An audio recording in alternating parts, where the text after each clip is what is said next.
And now, and this won't be easy for him or for me, we're going to talk to Ash Gould, who of course is the long-time co-host of James Whale on this channel. Ash, dare I ask how you're feeling this afternoon?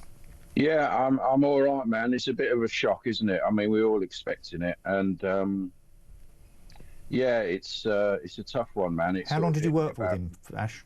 30 years, yeah. So you probably knew him. You knew him in broadcast terms probably longer than most. Well, yeah, definitely, yeah, and it was a great ride. I mean, I remember when I first got to work with him, they said we want you to do work with James Whale, and obviously, because when I was 18, I used to watch the show on the TV, and I thought, great, this would be exciting. And it turned out it was exciting, and we had a great chemistry, and it just worked, didn't it? You must have been frightened out of your life, Ash Gould, weren't you? The first time they said to you, come and work with James Whale, and you walked into that studio and the man himself was there and you had to do a show with him. But then you carried on working with him. You managed to do that for 30 years. Yeah, I mean, we definitely didn't have matching personalities, but we had, can you still see me? Yeah. But people are calling me quite a lot. But I think because of our different personalities is why it worked really well. Do you know what I mean? We sort of. So you think you were yin to his yang, or the other way around? Yeah, exactly. I think we sort of had a good balance between us, and so it worked out well. Do you know? Did he ever get genuinely annoyed with you, Ash, or vice versa? No. I mean, because you seem to be a fantastic double act. I mean. 30 years, you're going to have, little arguments, but nothing major, nothing nasty or anything. But yeah, obviously you have little disagreements, but no problems. Yeah. He was different on air and off air, although, he used to wind himself up when he was on air, so it would sort of be real, like a method actor in a way. Because he didn't suffer fools lightly. No, he didn't. Yeah. So yeah. How many people do you think the pair of you have thrown out of TV and radio studios across the nation over the last 30 years? Well, I mean, it was mainly him. I just joined in after. Yeah, he probably about. I think you could handle yourself, Ash Gould. I think it's fair to say. I could if necessary, but I don't know. It's probably in three figures. I would have thought, at least. Yeah, and he's kind of famous for that. But again, I think not performatively. I think I mean, again, you know better than most. I think he genuinely used to get just cheesed off with people if they wouldn't answer a question, if they were a politician or if they were a celebrity that was trying to have their 15 minutes of fame at his expense, or they said something that was stupid. He was the archetypal individual to say, no, I'm not having it, off you go, out. Yeah, and he meant it. Yeah, I suppose because he saw his show, he was possessive of his show, you know what I mean? It's like his house, so I suppose his dad was a landlord in King's Cross, and I never knew him because he died when he was quite young, his dad, but he used to throw people out the pub, and I think he got a lot from his dad, and his mum was Welsh and quite stern. She was a ballet dancer, a professional, so she was quite stern from South Wales, and I think so he sort of got it like that, and it was his domain, and if he didn't like you, he'd say get out. And he did mean it at the time. He would always mean it, and people always say this in tribute in these situations, and they use, as we've already done several times in the last hour or two, they use these tribute-like words, icon, legend, and so on. But I'm not sure there is genuinely anyone else anywhere in broadcast like James Whale. No, he was definitely unique, wasn't he? And there's a lot of icons. We saw Steve Wright, didn't we? About a year or two ago, and he was one of the top sort of 5 people, wasn't he? And he was the best at what he did. He would get an audience. People would listen because you don't know what's going to happen next.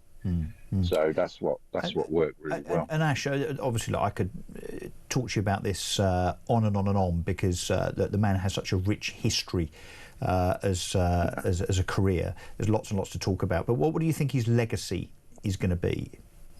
I think just being a real broadcaster, not flanneling around or saying things for the sake of it. You have to, and I think that's the secret of being a broadcaster, is that you say it from your heart. You can't contrive stuff. So and do you think? What it'd be. And loads of people I've met have said I got into broadcasting. I mean, you had Jeremy Kyle on earlier, and loads of people have said to me, I got in. He's one of my heroes. This is why I'm doing Well, he gave me a start, and again, I don't want to be one of these people, as I'm sure we'll see on social media, that says, yes, I knew him, and here's a picture of me and him together. It shouldn't be about others. It's absolutely about James. But he, I guess, gave you a start in this industry. He certainly contributed to giving me a start, giving me the opportunity. He didn't frighten me off too much when I was doing paper reviews with him back in the day at BBC Essex. And I think the first show I ever did, or one of the first shows I ever did, was with him and with you, Ash, if you remember. Oh, wow. And I think, somehow we didn't come to blows, did we? You and I, we got on. No.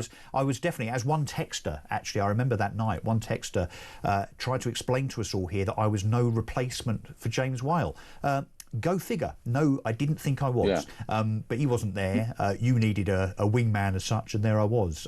But no, he was. But he was, he liked you. If he liked people, then it would just come across. But he was a nice, he was a cuddly guy off there.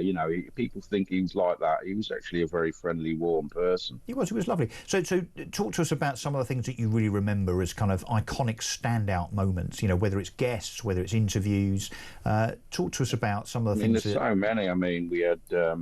We had all the emergency services over the years: police, fire brigade, ambulance, and even the bomb squad came. That was a big moment. I think the bomb squad.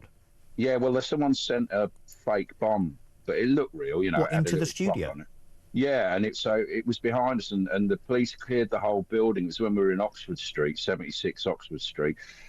And Whale said, no, we're not leaving because we were on air. So me and him were just the only people in the building. The police said, all right, but you can't leave. Anyway, I took the opportunity to go and have a fag on the stairs, and I went out, and the police were there, and they said, right, you can't go back in. So he was sort of left. And he was technically not very good, So he was just there, stuck at the microphone. But he was determined not to go, despite the fact that there could have been a very real bomb in the building. Well, that's another measure of the man, isn't it?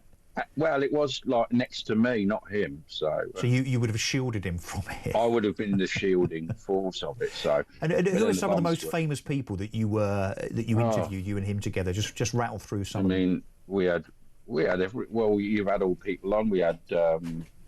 We had Steven Seagal, although he sounded a bit like he was stoned, I think. I don't know, he was a bit weird. He came on and goes, Steven Seagal, hello. And he went, hello. And then he went, and he sort of just going, yeah, just answering. And he just cut him off and went, thank you, Steven Seagal. We had Ray Mansour. Not fazed by his fame at all. No, he wasn't. I mean, I think that was because, he'd done his TV show for years, and he'd met everyone. He interviewed Spike Milligan. He'd interviewed everyone, knew him pretty much from that TV show. And do you think that's why he was so, not just outspoken, but so authentic, because he wasn't fazed by it, because he had met everybody. Yeah. He had interviewed everybody. Him. Yeah.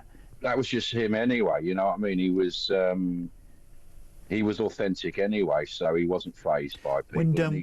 When did you last speak to him, Ash?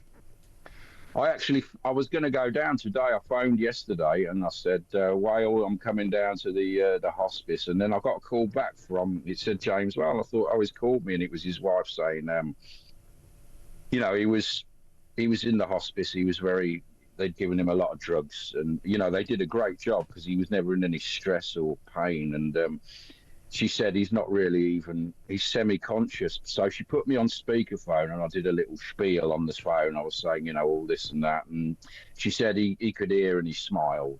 So that was nice that I got to talk to him. But obviously I couldn't go down today, and obviously he's gone today anyway. So, Ash, look, thank you for taking the time and for having the bravery, frankly, to come on and talk about your good mate James Whale, who has passed today. Ash Gould there,